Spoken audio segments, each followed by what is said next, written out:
Alhamdulillah. Oke, ini kok semangat banget ya, keren banget emang. Sebelum mulai belajar, Bu Hana presensi dulu ya. Oke, Mas Adil, Hadir, Bu. Mas Afif, Mbak Ainur, Mbak Aisyah, Mas Alif, Hadir, Bu. Mbak Arsila,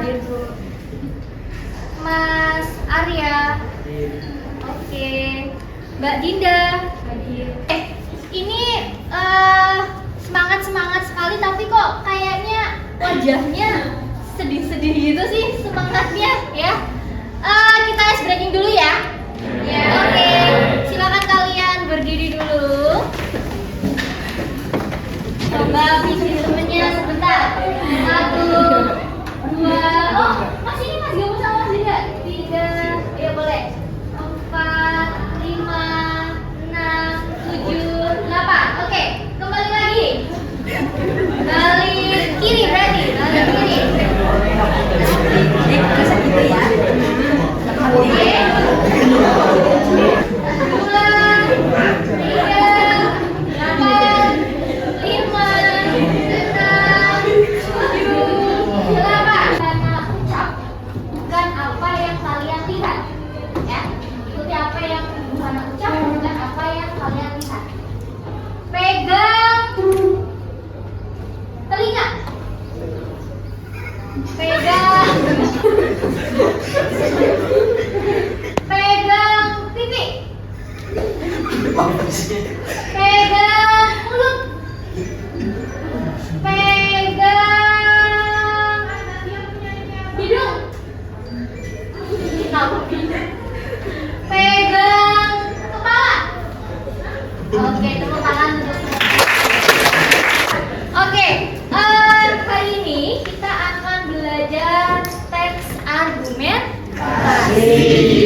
2 dengan yang dapat nomor 2, nomor 3 dengan yang dapat nomor 3, nomor 4 dengan yang dapat nomor 4, nomor 5 dengan yang dapat nomor 5, dan nomor 6 yang dapat nomor 6. Yuk, silakan coba kalian cari pasangan kalian ya. Yang 1, 1, 2, 2, 3, 3, 4, 4 ya. Kita cek dulu kelompok 1. Oke, kelompok 2. Oke. Selanjutnya, karena kalian tadi sudah sudah download Google Classroom, kemudian kalian juga sudah masuk grup ini ya, grup tadi yang sudah tulis. Kalian buka di Google Classroom itu ada tugas analisis tes argumentasi, tapi sebentar Bu Hana sampaikan dulu teknisnya ya. Karena itu adalah Canva bersama tadi ya, Bu Hana membagikan Canva itu supaya nanti ketika kalian ngedit kemudian ternyata temannya juga ngedit ya, maka silahkan kalian copy salinan ya. Jadi disalin dulu Canva-nya baru nanti kalian edit. Jadi yang kalian edit itu adalah salinan dari kalian ya, paham? Terus kemudian karena ini adalah tugas kelompok, jadi nanti ketika sudah kalian salin, terus kalian bagikan ya, kalian bagikan kepada teman satu kelompok kalian ini ya melalui chat pribadi, supaya ketika mengerjakan teman kalian bisa saling mengerjakan satu sama lain. Itu kan yang pertama. Coba kalian buka soalnya. Untuk yang pertama itu adalah analisis kata sukar. Jadi kalian baca dulu teks halaman 4 dan juga halaman 7. Terus kemudian kalian cari tahu kata-kata sukar yang ada pada teks tersebut ya, dua teks ini. Kemudian kalian cari artinya ya. Silakan kalian bisa download KBBI 5 boleh, atau pakai website juga boleh ya. Apapun itu, yang penting kalian cari tahu arti dari kata-kata sukar yang sudah kalian temukan. Nanti berarti silakan kalian coba analisis ide pokok dari masing-masing teks ini ya, dua teks ini ya, teks halaman 4 dan juga teks halaman 7. Ada yang ditanyakan? Atau sudah cukup jelas? Sudah cukup jelas. Yuk, silakan dikerjakan. Semangat!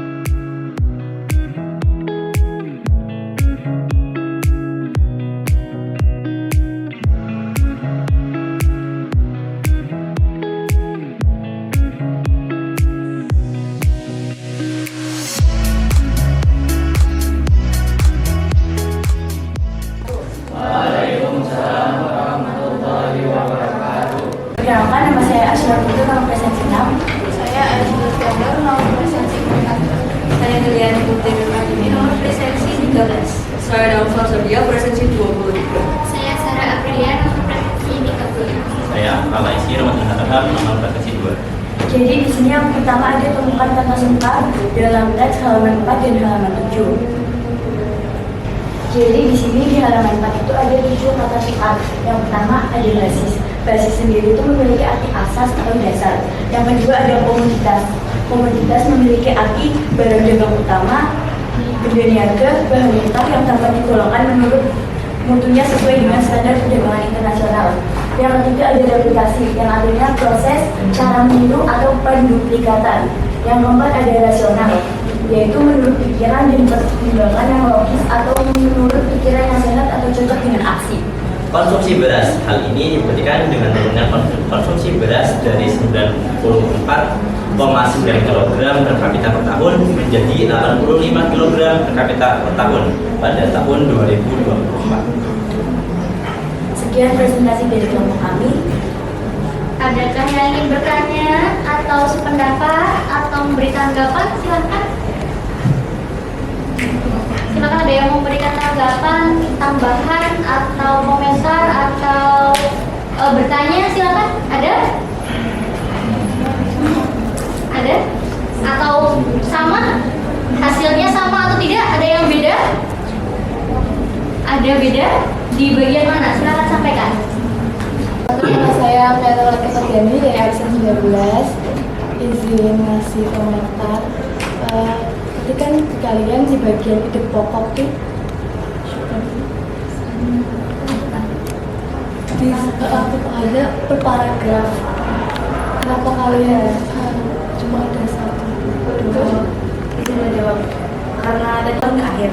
Dan memang di dalam teks tersebut memang awalannya itu menjelaskan tentang bagaimana eksistensi ketahanan pangan di Indonesia dari tahun 1980-an itu. Kenapa kita cuma mengambil ketahanan pangan di Indonesia sangat didominasi oleh beras dan sagu? Karena kita lihat dari paragraf 2 hingga terakhir itu memang sangat mendominasi tentang bagaimana besarnya atau pesannya komoditas beras dan sagu ini menjadi ketahanan pangan utama di Indonesia yang juga sangat berpengaruh pada tingkat yang menurut kita itu berpengaruh dengan tingkat pendapatan di Indonesia juga. Jadi kenapa kita cuma mengambil ini dominasi oleh beras dan sagu? Karena itu menurut kita sudah mencakup semuanya. Jadi nanti akan dijelaskan mungkin dari bagaimana gerakan di dalamnya, bagaimana itu dampaknya, kenapa dijadikan ketahanan pangan yang mutu baik yang digelar oleh pemerintah untuk dijadikan tetap eksis hingga sekarang. Dan itu ya seperti itu. Sudah? Sudah? Ada pertanyaan lagi atau sudah cukup? Sudah cukup? Oke, sekali lagi beri tepuk tangan untuk kelompok namanya kelompok apa? Oke, kelompok hore-hore. Tepuk tangan ke kelompok hore-hore. Sekian presentasi dari kelompok kami. Mohon maaf apabila banyak kekurangan. Kami akhiri wabillahi taufiq wal hidayah. Wassalamualaikum warahmatullahi wabarakatuh. Oke, tadi kalian sudah mengidentifikasi tentang kata sukar yang ada pada teks halaman 4 dan juga pada teks halaman 7. Ada berapa kata sukar yang kalian temukan? Banyak. Paling banyak siapa yang menemukan lebih dari 20 dari dua teks tersebut? Ada? Mari kita hitung. Boleh. 23. Oke, kelompok berapa ini? Kelompok 2, 23. Kelompok ini berapa? Oh, dapat 3. Oke, selanjutnya kelompok samping 13. Nah, tadi ya kita sudah belajar bersama mengenai ide pokok. Ya, sebelum Bu Hana menjelaskan tentang ide pokok, Bu Hana cuma ingin mengetahui nih, kira-kira seberapa jauh pemahaman kalian tentang ide pokok, ya? Karena apa? Karena ide pokok itu sudah pernah kalian pelajari dari mulai kalian SD, dari mulai kalian SMP, ya enggak? Masih kan ada yang namanya Bapak Ibu guru pasti mengatakan, ayo coba temukan ide pokok, ya. Mari kita coba ingat-ingat lagi, ya. Bu Hana hanya ingin mengingatkan kalian. Ide pokok adalah ide atau gagasan yang menjadi pokok pengembangan paragraf. Ini nggak kelihatan, gini aja, ya. Pokok pengembangan paragraf. Ide pokok dituangkan dalam kalimat utama. Ide pokok dijelaskan dengan menggunakan ide-ide penjelas. Ide-ide penjelas tersebut dituangkan dalam kalimat-kalimat penjelas.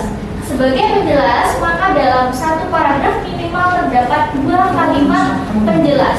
Ide pokok biasanya terletak di awal atau di akhir paragraf, bergantung apakah itu paragraf induktif atau paragraf deduktif, ya.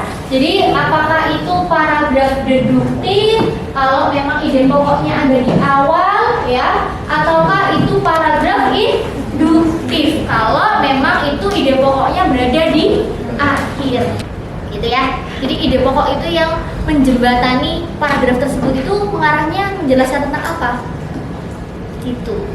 Ya, poinnya itu yang dijelaskan dalam paragraf tersebut itu apa? Itu paham? Oke. Selanjutnya bisa nggak? Selanjutnya refleksi bagaimana pembelajaran hari ini, apa yang telah kalian peroleh dari pembelajaran hari ini? Peroleh pembelajaran, oke. Apa lagi? Kita menjadi lebih paham tentang apa itu argumen, Oh gitu, kita jadi lebih paham isi Kita argumen. banyak belajar tentang kalimat-kalimat sekarang mungkin yang belum kita ketahui. Selanjutnya kita coba lihat kira-kira perasaan kalian terhadap pembelajaran hari ini itu yang mana? Yang ini atau yang ini atau yang ini? Yang mana coba? Oke, tepuk tangan untuk semuanya.